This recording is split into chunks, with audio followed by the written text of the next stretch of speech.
Maqaa Abbaa, kan Ilmaa, kan Hafuura Qulqulluu Waaqa tokkotti ni amannaa. Amiin. Kabajamtootaa fi jaalatamtoota maatiiwwan Waaqayyo ijoollee Tawaahidoo hordoftoonni chaayinaalii Dhangaa Lubbuu Miidiyaa hundumti keessan bakkaa fi lafa jirtanitti nageenyi Waaqayyo isiniif haa baay'atu. Akkam jirtu? Galanni fi ulfinni Waaqayyoodhaaf haa ta'u. Nagaa kooti. Waaqayyo hunduma keessan biras nagaaf jaalala isaa haa taasisuun isiniin jedha.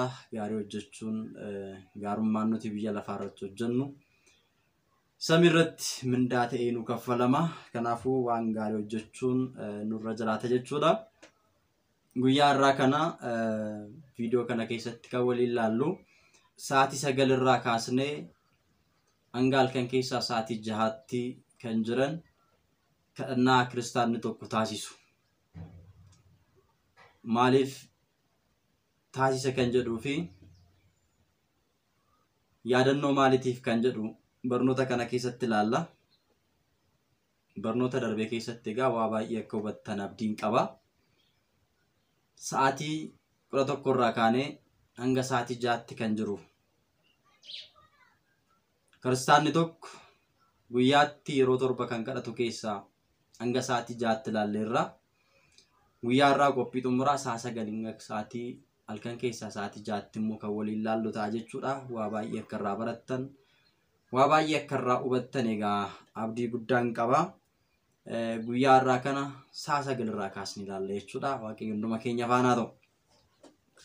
Sa'a 9 irraa kaasnee gaafa ilaallu sa'aatiin kun gooftaan keenya qorichi keenya Yesuus Kiristoos fedhii isaatiin jaalala isaatiin lubbuu isaa dabarsee yeroo itti laate yookiin immoo yeroo itti kennedha jechuudha. Akkasumallee tafassame yookiin immoo raawwateera yeroo itti jedhee kan ta'udha jechuudha. Abdiin Addaamiif galame, waadaan Addaamiif galame yeroo itti raawwate ta'uusaa wangeela Yohaannis boqonnaa 19 lakkoofsa 30 irratti argachuu dandeenya jechuudha. Gooftaan keenya qorichi keenya Yesuus Kiristoos maaliif raawwateera jedhee maaltu raawwate kan jedhu yoo laalle Addaam abbaan keenya badii hojjetee ture, balleessaa raawwatee ture. Balleessaa isaa kanaaf immoo kaasaa kan ta'uu danda'u aarsaa dhiyeessaa ture. Aarsa isaa kun Waaqayyo biratti fudhatama arganne. Aarsaati dhiyeessituun dhiigaati lolaastuun osoo hin taane, kennaati kennituun osoo hin taane, ofii kiyya aarsaa ta'eetinan si fayyisa jedhee Waaqayyo gooftaan Addaamiif waadaa galee ture jechuudha. Waaqayyo gooftaan guyyaansaa yeroonsaa gaafa gahu waadaa Addaamiif gale raawwachuudhaaf jecha samii irraatii bu'ee gadameessa haadha keenya giiftii keenya dubaroo Maariyaam keessa buluudhaan addunyaa kanarratti dhalate jechuudha. Addunyaa kana eebbisuudhaaf ba'aa fi cubbuu Addaamii fi ijoollee isaa hunduma balleessuudhaaf jecha Addaam lammaffaa ta'ee gooftaan keenya Yesuus Kiristoos dhalateera. Nuun ollu qabuudhaaf jecha osoo ilma namaatti mana ijaaruu, ilma namaadhaaf qabeenya guddaa osoo kennaa jiru gooftaan keenya Yesuus Kiristoos dallaaloonii keessatti dhalateera jechuudha. Nuun ollu qabuuf ollu kaasuudhaaf jecha jechuudha. Haa ta'uutii egaa waadaan inni Addaamiif gale kuni guyyaa kanatti yookiin sa'aatii kanatti kan inni itti raawwate. Ilmoo kee irraa dhaladheen si fayyisa jedhee guyyaa fayyinaatti diinni keenya Daabiloos waggaa 5,500 guutuu garbummaadhaan akka jiraannuu fi waadaa kan nu galchiisifatee ture. Xalayyaan nurratti barreeffame sun sa'aatii san irratti kan nurraati haqame waan ta'eef raawwateera. Waadaan Addaamiif galame suni maal ta'eera? Raawwateera. Dukkana keessaa gara ifaatti ijoolleen Addaam hundumtuu bahaniiru jedhee gooftaan keenya Yesuus Kiristoos fannoorra osoo jiru lubbuu isaa dabarsee kan itti laatee fi raawwateera yeroo itti jedhedha jechuudha. Akkasumallee jechuudha gooftaan keenya Yesuus Kiristoos akkuma fannoorra ole sa'aatii 6 irraa eegale hanga sa'aatii 9tti dukkanni kan itti ture ta'uusaa wangeela Luqaasii boqonnaa 23 lakkoofsa 44 irraa kaasnee gaafa dubbisnu ni arganna jechuudha. Dukkanni egaa fakkeenya maalitti? Fakkeenya cubbuuti.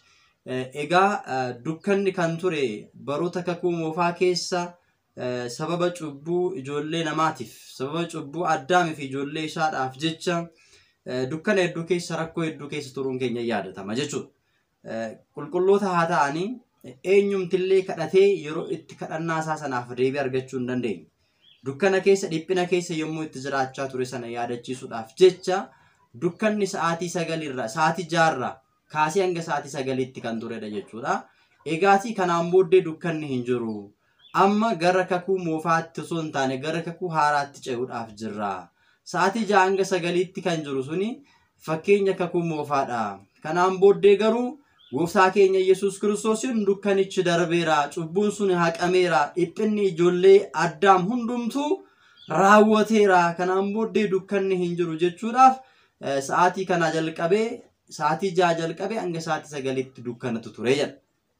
Kana gidduutti Gooftaa kiyya kan fannoorra olee jiru hin mul'isu jechuudhaaniin aduun illee maal taate ifa ishii dhorgatteedha, dhiiga uffattee jedha. Urjoonni samiirraati maal ta'an ni harca'ani. Kabaja waaqayyoodhaaf ulfina waaqayyoodhaaf jecha addunyaan kun guutuun ni dhiphatteedha. Kanaafuu sa'aatii kanatti ijoollee Addaam hundumaaf sa'aatii ifti itti bahuu fi jireenyi itti argamu abdiin ijoollee Addaam hundumti kan itti raawwate waan ta'eef iyyuu raawwateera sa'aatiitti jedhe Gooftaan keenya Yesuus Kiristoos du'a sana kan itti nurraa kaase bilisummaa dhugaa kan itti nuuf kenne ta'uu isaati. Qolaasiyaas boqonnaa 2:14 irratti isa nutti hin tolle sana isa nurratti barreeffame sana karaa seeraa waan inni nurraa barbaadu wajjiniin fannoorra ooluudhaan duguugee nurraa balleesse bilisa nu baase jedhee Phaawulos akka dubbate yeroon kun yeroo bilisummaa, yeroon kun yeroo fayyinaa waan ta'eef jecha raawwateera jedhee jechuudha. Dabalatammoo yeroon kun yeroo kadhannaa duuka bu'ootaa ture jechuudha.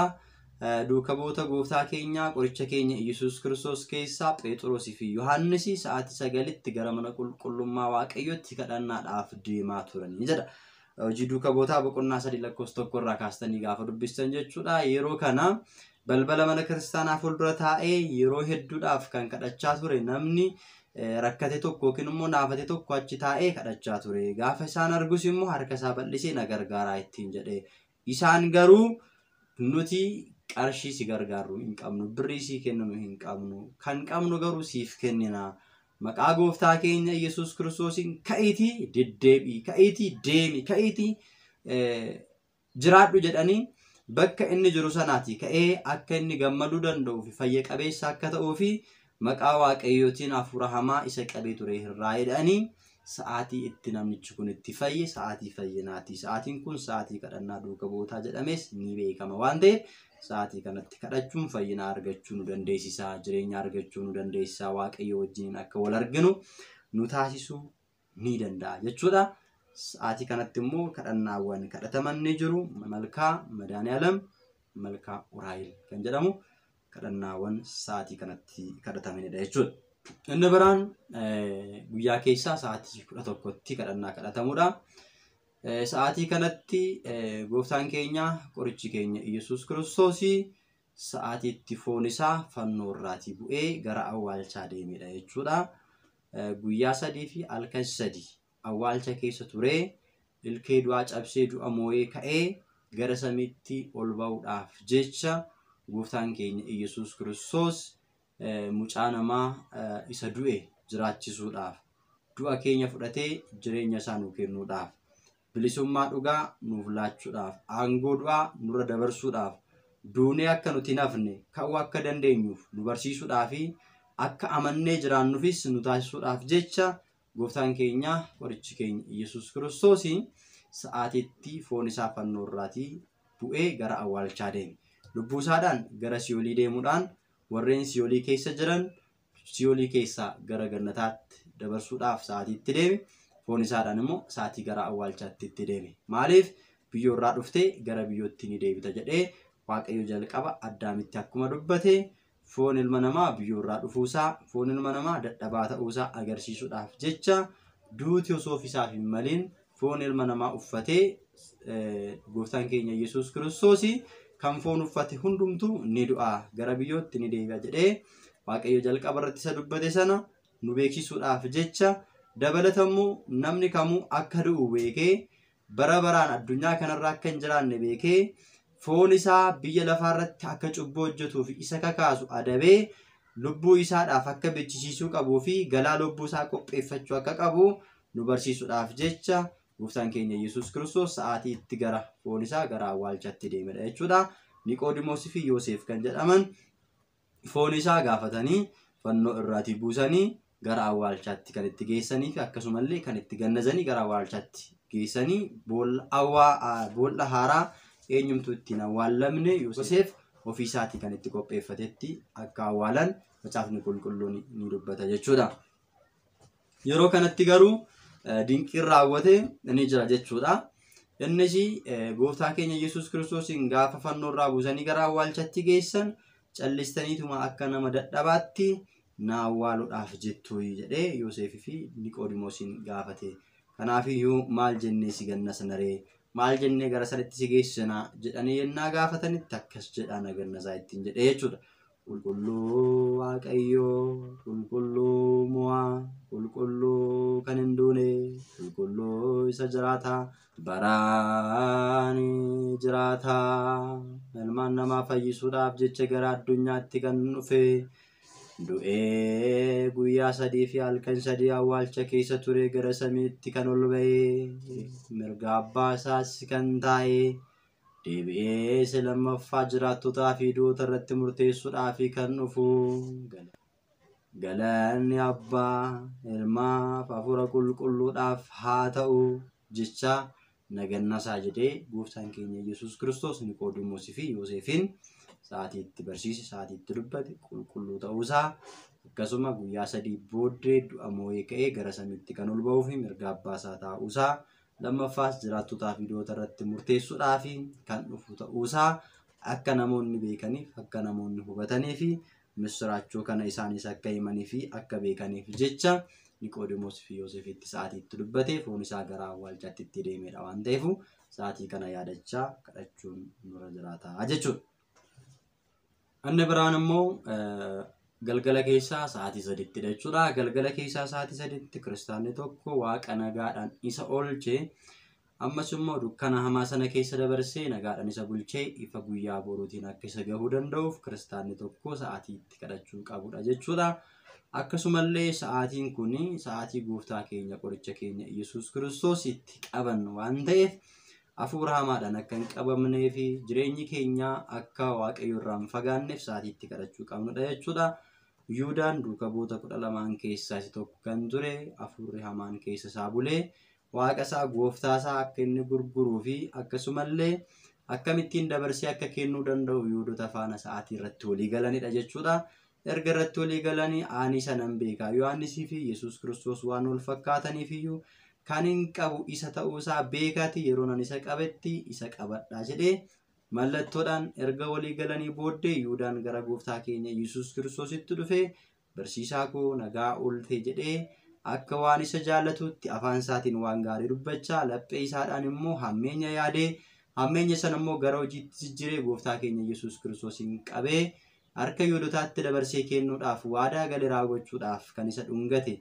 Dhungoon isa dhungate immoo dhungoo sobaa. Dhungoon isa dhungatee ture immoo kan jibbaa kan hammeenyaa ta'uusaa kan itti agarsiisu waan ta'eef egaa sa'aatiin kun egaa sa'aatii gidiraati. Sa'aatii gooftaan keenya Yesuus Kiristoos itti qabamedha waan ta'eef egaa nutis sa'aatii kana yaadachaa akka Yuudaan jaalala qarshiidhaan birriidhaan qabamee waaqa isaa gooftaa isaa dabarsee kenne waaqa isaa irraanfatee Ani fi isin immoo jireenya addunyaadhaaf jireenya foonidhaaf jennee isa darbuuf jennee isa darbine waaqayyoon gooftaa keenya akka hin dhabneef uumaa keenya irraa akka addaan hin baaneef diinni akka nu hin qabneef akka nu hin qorreef waaqayyo irraa akka addaan nu baasuu hin dandeenyeef humna akka inni dhabuuf humna waaqayyootiin akka hidhuu dandeenyuuf sa'aatiitti waaqayyoon kadhannuu fi sa'aatiitti gara irribaatti deemnu dukkana hamaa sana keessa tiksee gaarii kan ta'e waaqayyoon akka nu tiksuu fi ifa guyyaa isaa itti aanu boruutiin akka nu gahuu danda'uuf isa nu oolcheef waaqayyoon galateeffanne isa gara fuulduraatti immoo nu hafeef immoo waaqayyoon akka nu qaqqabsiisuuf abdiidhaan waaqayyoon kadhannee kan rabnu ta'uu isaati jechuudha. Egaa sa'aatii kanatti guutumaa guututti kan yaadachuu qabnu hangafni lubootaa jaarsoliin Yihuudotaa akkasuma Fariisonni walii galuudhaan gooftaa keenya Yesuus Kiristoosiin qabanii ajjeesuudhaaf fannoo irra oolchuudhaaf du'atti murteessuudhaaf jecha sa'aatii irratti walii galan. Sa'aatii irratti mari'atanii gooftaa keenya Yesuus Kiristoosiin qabuudhaaf dhufan ibiddaa fi akkasuma eeboo qabatanii gaachana qabatanii meeshaalee waraanaa adda addaa qabatanii egaa akka nama oolaa qabuudhaaf jedhuutti gooftaa keenya Yesuus Kiristoosiin sa'aatiitti qabuudhaaf dhufan waan ta'eef sa'aatii kana yaadachaa kadhachuun barbaachisaadha. Wangeela Maatewos boqonnaa 27 lakkoofsa 1 fi akkasuma wangeela Yohaannis boqonnaa 18 lakkoofsa 3 irraa kaastanii yoo dubbistan waa'ee kana ni argattu jechuudha.